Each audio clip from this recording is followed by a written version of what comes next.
Nuk do ta besoni çfarë ndodhi në këtë bank. Një burr hyri me 15 kanaçe të mëdha, por ajo që kishte brenda tronditi të gjithë stafin.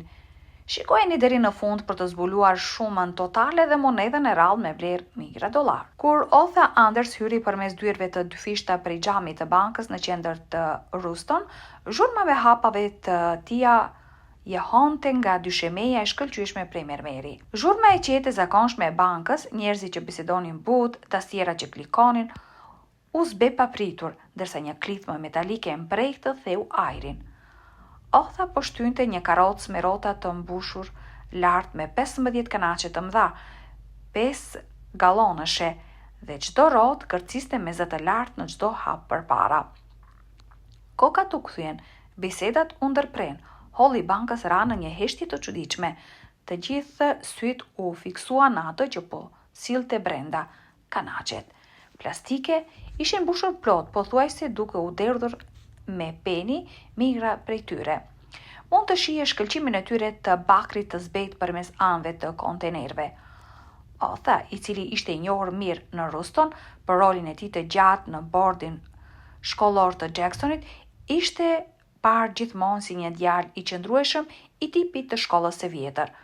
Por kjo, sjellja kaq shumë penive, askush nuk e dinte saktësisht se çfarë të mendonte. Jenny Cole, nënkryetaria e bankës, duke i hutuar ndërsa Otha arriti përpara, vetullat e saj të ngritura.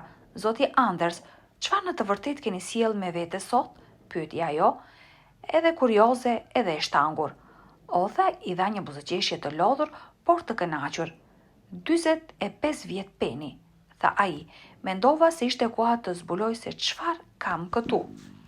Njerëzit filluan të përshpëritnin dhe të afroheshin ngadalë, duke u përpjekur të shikonin. Po krijohej një lloj energjie e çuditshme, sikur diçka e papritur ishte gati të ndodhte. Nuk ndihej më si një ditë normale në bank, ndihej si fillimi një historie për të cilën do të flisnin të gjithë.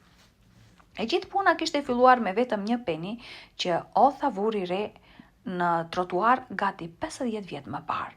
Ai e kishte marrë atë dhe i kishte përdorur si një kujtesë të vogël për të ndalur, thënë një lutje të qetë dhe për të qenë mirënjohës. Ai moment u kthye në një zakon, një rutinë e çuditshme të vogël që as familja e tij nuk e kuptonte plotësisht. Në fillim, gruaja dhe fëmijët e tij mendonin se ishte e ëmbël në një mënyrë të çuditshme. Ata qeshin me këtë gjatë darkës ose sa herë që dikush e shihte atë duke marrë një tjetër monedhë. Por me kalimin e kohës, koleksioni i Othas filloi të merrte jetë me vete. Ajo që filloi si një kavanoz i vetëm u kthye në një radhë të tërë të mbushur. Pastaj erdhën kovat dhe përfundimisht 15 kanaçe të mëdha 5 gallonëshe, që përfunduan duke zënë pothuajse gjysmën e garazhit të tyre. Numri i monedhave dukej se shumë fishohej më shpejt se sa mund të numëronte kushdo, dhe shumë shpejt nuk ishte thjesht një çudi e padëmshme, u bë diçka për të cilën familja duhej të fliste. Gruaja e tij Marta filloi të përmendte më shpesh: "Otha, duhet të ndalosh me të gjithë këtë peni", thoshte ajo, duke hedhur një vështrim rreshtave të kontejnerëve dhe duke tundur kokën. "Po na mbaron hapësira dhe ti po kalon më shumë kohë duke ndarë monedha se sa duke bërë ndonjë gjë tjetër." Fëmijët e tyre ishin po aq të hutuar nga e gjithë kjo. Si adoleshent, ata ngriheshin kur e shihnin atë të ulur jashtë në një dyqan duke marrë një tjetër monedhë të ndyrë. "Hajde baba, a ke vërtet nevojë për një tjetër peni?" thoshin ata. "Është vetëm një cent." Por Otha thjesht buzëqeshte, fuste monedhën në xhepin e tij dhe vazhdonte. "Nuk është thjesht një peni", thoshte ai, "është një kujtesë." Ajo që dikur bënte që familja të qeshte, tani filloi t'i shqetësonte. Bisedat u bën më serioze me kalimin e viteve, veçanërisht pasi përqendrimi i Othas në koleksionin e tij të penive dukej se rritej edhe më shumë. Marta shpesh thoshte se ai po mbërthej shumë në të, duke kaluar fundjavat me kavanoza monedhash në vend që të rregullonte gardhin ose thjesht të pushonte. Fëmijët e tyre tashmë të rritur filluan të pyesin nëse ai ja vlente e gjithë koha. "E gjithë kjo dukej shumë. Ti thjesht po ri mbi një grumbull bakri, baba", tha djali i tij Jeffrey një ditë duke tundur kokën. "Ato nuk janë të ralla apo diçka tjetër, janë thjesht peni të zakonshëm." Por Otha nuk i shihte në atë mënyrë. Për të, çdo peni i vetëm qëndronte për diçka më shumë, Një moment i vogël falenderimi, një simbol i durimit, një lloj shpresë e qetë. Ai nuk i kishte mbledhur kur për çmimin e tyre, bëi fjalë për zakonin, mentalitetin, kujtesat e vogla për të qëndruar i qetë dhe mirënjohës. Megjithatë, ndërsa gjithnjë më shumë kanaçe mbusheshin dhe hapësira ngushtoi, madje edhe Otha duhej të pranonte se gjërat po dilin pak jashtë kontrollit. Tani dhe atëherë familja do ta shtynte atë që i linte disa prej tyre të shikonin. Mund të bësh diçka të dobishme me ato para, thoshte Marta. Rregullo diçka rreth shtëpisë, bëj një udhëtim të vogël ose jepja dikujt që ka nevojë. Por Otha gjithmonë nguronte, lënje e shkuarjes së qoftë edhe një monedhe ndihej si thyrje e një premtimi që i kishte bërë vetës vite më parë. Thellë brenda ai besonte se një ditë përkushtimi i tij i qetë do të thoshte diçka, megjithëse nuk kishte asnjë ide se kur ose si. Për vite me radhë, ato kanaçe thjesht qëndronin aty duke mbledhur pluhur në garazh, një shenjë e qetë e përkushtimit kokofort të Othas. Familja e tij mosoi të kalonte rreth tyre pa menduar, megjithëse tema ende vinte kohë pas kohe. Zakonisht me një të qeshur ose një ankesë gjysmëshakaje. Por ndërsa Otha plaket, shqetësimet e Martës filluan të kishin më shumë peshë. Çfarë do të ndodhte me të gjitha ata peni kur ai të vdiste? Kush do të ngecë duke kuptuar se çfarë të bëj me këtë trashëgimi të çuditshme që ai kishte ndërtuar gjatë dekadave. Por Otha nuk lëvizi. Për të koleksionin nuk kuptonte diçka thellësisht personale, ishte provë se edhe gjërat më të vogla me kalimin e kohës mund të rriteshin në diçka kuptimplote. Ai nuk thoshte shumë për këtë, megjithatë, as Martës apo fëmijëve, askush nuk e dinte vërtet sa monedha kishte mbledhur. Ata nuk kishin asnjë ide se në garazh të fshehur në qetësi ishte një pasuri e vogël që fshihej në sy të gjithëve. Momenti erdhi kur ai më në fund nuk kishte zgjidhje tjetër veç se t'i kthente ato në para pasi mësoi se sigurimi i shtëpisë së tij nuk do ta mbulonte më koleksionin. Kjo ndryshoi gjithçka, jo vetëm për Othan, por për të gjithë familjen. Ndërsa ai rrotullonte karrocën drejt bankës, atë ditë rënduar me ato kanaçe 5 gallonëshe, ai pothuajse mund të dëgjonte zërin e Martës në kokën e tij, gjysmë ngacmues, gjysmë serioz. Shpresoi që të gjithë ata peni t'ia vlenin. Ajo nuk kishte asnjë ide kur Otha Anders shtyu karrocën deri te sporteli. Reagimi nga stafi i bankës ishte pikërisht ai që do të prisje. Sy të hapur, pamje surprizë dhe lloj i vështrimeve që shkëmbenin njerëzit kur nuk janë krejt të sigurt se çfarë po shihnin. Ata kishin pasur njerëz që kishin sjell monedha më parë, sigurisht, por jo si kjo. Kjo ishte diçka krejt tjetër. Jenny Cole ndodhi të ishte në sportelin e përparëm, ndërsa Otha afrohej. Ajo e njihte atë prej vitesh. Ai ishte një nga ato fytyra miqësore të njohura gjithmonë vinte për bankim të rregullt. Por kjo ishte një anë e Othas që ajo nuk e kishte parë. Stiva e kanaçeve ishte pothuajse e pabesueshme. Jenny e gjeti veten duke ngulur syt, duke u përpjekur të hamendësonte se sa monedha mund të ishin të pagetuara aty. Karroca me rrota dhe një kërcitje të fundit, ndërsa ndaloi para saj. E po zoti Anders, tha Jenny, duke ngritur një vetull me kuriozitet të qartë. Kam parë të gjitha llojet e gjërave të kalojnë nëpër këto dyer, por nuk kam parë kur diçka krejt si kjo. Për sa peni po flasim këtu? Otha dha një buzëqeshje të vogël, të sjellshme, lloji buzëqeshjes që vjen nga vite përgatitjeje të qetë. Nuk mund të them me siguri, u përgjigj ai, por do të hamendësoja diku afër gjysmë milioni. Më shumë ose më pak. Gjysmë milioni? Numri as që duke i vërtet. Jenny puliti syt, e kapur në befasi për një sekond para se të kthej shpejt në mënyrën e saj të zakonshme profesionale. Por edhe atëherë, një fije dyshimi qëndroi në sytë e saj. Prania e qetë dhe toni miqësor i Othas nuk përputheshin saktësisht me shkallën masive të asaj që ai po kërkonte. Për sa kohë i keni mbledhur këto? Pyeti ajo, duke u dukur më e befasuar herën e dytë. 45 vjet, tha Otha thjesht, sikur të ishte gjëja më e qartë në botë. Mora çdo peni që pash, kur nuk shpenzova asnjë të vetëm. Nuk ishte vetëm numri që i la Gjenin dhe të tjerët të shqetësuar, ishte mendimi i dikujt që kalonte dekada duke mbledhur diçka që shumica e njerëzve e injorojnë. Për stafin, Penny mezi regjistroheshin, thjesht ndryshime të vogla që njerëzit i hidhnin, haronin ose i hidhnin në kavanoza pa menduar. Ideja që një burg kishte kursyer aq sa të mbush 15 kanaçe të mëdha ishte vështirë të besohej. Stevie, ndihmës menaxheru drejtua pasi ndëgjoi zhurmën rreth dhomës. Ai hodhi një vështrim mbi kanaçet e grumbulluara në karrocën me rrota, goja e tij shtrëngoi ndërsa e merrte të gjithë. Ne nuk jemi vërtet të përgatitur për këtë lloj depozitimi, tha ai duke palosur krahat. Makinat tona mund të mos jenë në gjendje të marrin këtë sasi menjëherë. Mund të duan ditë të tëra vetëm për t'i kaluar të gjitha. Hezitimi në zërin e tij ishte i qartë dhe arkëtarët afër shkëmbyen vështrime të shqetësuara. Trajtimi i disa rrotullave me monedha ishte një gjë, por kjo ishte në një nivel krejt tjetër. Mendimi i bllokimit të makinave të tyre ose i numrit të qindra mijëra penive me dorë bëri që të gjithë të lëviznin pak. Por Otha nuk u zbraps. Ai ishte mësuar që njerëzit të dyshonin në vlerën e koleksionit të tij. Familja e tij kishte ngritur vetullat për vite me radhë. Pra, kjo nuk ishte asgjë e re. Nuk jam në nxitim, tha ai me një tundje kokën. Kam pritur 45 vjet për të parë se sa shtohet e gjithë kjo.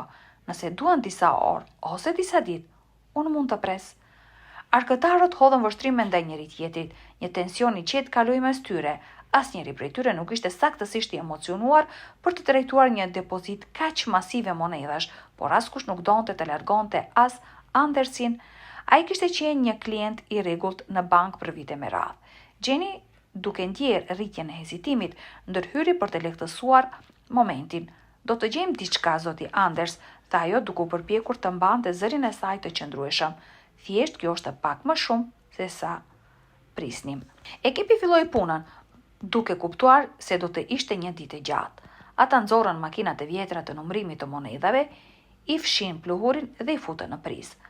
Por, edhe ndërsa filluan dyshimet mbeten, Steve ende i shqetësuar, nuk mund të mos pyeste nëse gjithë kjo ishte një humbje kohe. Kush kalon 45 vjet duke mbledhur Penny? Duhet të ketë pasur mënyra më të mira për të përdorur gjithë ato përpjekje. Ata filluan me kanaçen e parë, duke hapur me kujdes me një çekiç. Penny u derdhën në një rrjedhë të qëndrueshme, duke u shpërndarë nëpër tavolinë në një shpërlarje bakri, ndërsa futën monedhat në makinë, zhurmë metaleve që klapin dhe kumëzhinin mbushte dhomën. Por makina ishte më e ngadalë se sa pritej. Nga mesi i ditës vetëm disa kanaçe ishin zbrazur dhe mosbesimi i mëparshëm i arkëtarëve ishte kthyer në një lloj qëndrese të qetë. Megjithatë, diçka filloi të ndryshonte. Pavarësisht orëve të gjata, kishte një kuriozitet në rritje. Otha qëndroi i qetë, duke pritur me durim, duke mos shtyr kur askënd apo duke u ankuar. Prania e tij e qëndrueshme dhe shkalla e asaj që kishte sjell filluan të fitonin respekt të qetë nga stafi. Më shumë punonjës filluan të mblidheshin aty pranë, të tërhequr nga skena e pazakont. Kur nuk i dihet, pëshpëriti një arkëtare. Mund të ketë diçka të rrallë aty brenda. Njerëzit gjejnë monedha të vlefshme gjatë gjithë kohës. Otha bisedoi me arkëtarët ndërsa ata punonin. Shumë ishin kurioz se si kishte filluar koleksioni i tij dhe ishte i lumtur ai ta ndante. Ai u tha atyre për ditën me shi kur gjeti gati 50 peni të shpërndar në parkingun e shkollës së mesme dhe se ai shpesh gjente monedha të ngulitura në të çarrat e tribunave të vjetra gjatë lojrave shkollore. Ai foli për atë se si filloi të ndante ato sipas vitit dhe llojit, pasi mësoi se disa monedha më të vjetra mund të vlejnë më shumë. Ai madje ndau se si studentët sillnin peni që gjenin në sheshin e lojrave dhe se si ai gjithmonë këmbëngulte t'u jepte atyre një peni në këmbim. Ndërsa numërimi vazhdonte, arkëtarët filluan të vërejnë disa monedha që dukeshin shumë të vjetra, shumë të shënuara me data nga vitet 1930 dhe 1940 dhe madje dhe disa nga fillimi i viteve 1900. Shikimi i atyre penive të konsumuara me dizajnet e tyre të zbehura dhe skajet të buta u dha atyre një lloj tjetër kuptimi. Historitë që Otha ndau bën që çdo monedhë të ndihej më shumë si një kujtim se sa si para. Edhe ngadalë, stafi filloi të kuptonte pse ai kishte mbajtur ato të gjitha këto vite. Ata kishin përfunduar rreth gjysmën e kanaqeve kur gumëzhima e qëndrueshme e makinës papritmas ndaloi. Një zhurmë e thellë gërryese mbushte dhomën dhe pastaj gjithçka u qetësua. Stevie u vërsul, shqetësimi i shkruar në fytyrën e tij. Ai u përkul dhe shikoi brenda. Duket se disa nga monedat e vjetra bllokuan rrotullat, tha ai. Disa janë aq të konsumuara sa që janë pothuajse të rafshta. Jenny hodhi një vështrim te otha, vetulla e saj e rudhosur. Ai qëndronte aty pranë, duke shikuar me një shprehje të qetë të shqetësuar. Mendoj se do të duhet të kalojmë disa prej tyre me dorë, i tha ajo butësisht. Do të zgjas shumë më tepër se sa kishim planifikuar. Otha nxori një frym të ngadalt dhe tundi kokën, shpatullat e tij u lëshuan pak. Nuk ka problem, tha ai butësisht. Kam pritur ka gjatë. Që aty ekipi ndryshoi taktikat. Disa arkëtar filluan të ndajnë monedhat me dorë, ndërsa të tjerët u përpoqën të përdorin makina më të vogla që mund të trajtonin monedhat më delikate. Ndërsa shoshitnin grumbujt, filluan të shfaqeshin disa surpriza. Një arkëtare, Suzana, vuri re një monedhë që binte në sy. Ajo e mori me kujdes dhe nguli syt në datë 1943. Ndryshe nga monedhat e zakonshme prej qeliku, gri nga ai vit, kjo kishte një ton të kuqremt. Kjo mund të jetë një peni bakri i vitit 1943, tha ajo. Eksitimi rritej në zërin e saj ndërsa e çoi te Stevie dhe Jenny. Nëse është e vërtet, kjo e vetme mund të vlej mijëra dollar. Dhoma u ndes me interes. Stafi u mblodh më afër, kurioz dhe gumëzhitës me biseda. Otha qëndroi modest, duke u përpjekur të mos e bënte një gjë të madhe. Është ende thjesht një peni, tha ai me një buzëqeshje të vogël, por hej, unë do të marr çdo bekim të vogël që më vjen. Në fund të ditës së dytë, ndarja dhe numërimi në fund u bë. Çdo peni i fundit ishte kaluar në për makina, peshuar dhe totalizuar. Otha qëndroi i qetë ndërsa Stevie, ndihmas menaxheri, ju afrua dhe një copë të vogël letre në dorë dhe një pamje mosbesimi në fytyrën e tij. Zoti Anders, tha Stevie, duke ndaluar me një të qeshur. Totali juaj arrin në 520.000, ku vërtet kishit pak më shumë se gjysmë milioni peni. Për një sekond dhoma u bë plotësisht e qetë, pastaj një duartrokitje e butë shpërtheu nga grupi i stafit dhe shikuesve kurreshtar afër. Otha nuk tha shumë, por buzëqeshja në fytyrën e tij tha gjithçka. Numri ishte më shumë se sa kishte shpresuar, por edhe më e rëndësishme, se parat ishin ndjenja se të gjitha ato vite përpjekje të qeta kishin vërtet një kuptim. Dhe pastaj pikërisht kur ai mendonte se historia kishte përfunduar, erdhi diçka tjetër. Disa mëngjese më vonë, Otha mori një telefonat nga Suzana, arkëtarja e cila kishte gjetur atë peni të pazakont të viteve 1940. Ajo kishte shkuar për të kontaktuar një ekspert të monedhave antike vetëm për të zbuluar më shumë. Ajo që ajo mësoi ishte mjaft e mahniqshme, për shkak se ai peni ishte nga një sasi e rrallë e luftës së dytë botërore. Ai vlente shumë më tepër se sa pritej. Në fakt, ai fitoi Othas disa mijëra dollar shtesë. Ai ishte i shtangur. Një nga gjërat e para që bëri me parat ishte pagimi një fature dentare që kishte shtyr për muaj. Pas kësaj, ai befasoi martën me një udhëtim në bregun e Gjirit, diçka që ata kishin ëndërruar gjithmonë, por nuk arritin ta bënin. Pjesën tjetër, ai e dhuroi në qetësi në komunitetin e tyre lokal, i lumtur të kthente diçka në një vend që i kishte mbështetur për kaq kohë. Nga ai moment, Otha u bë një lloj legjende lokale.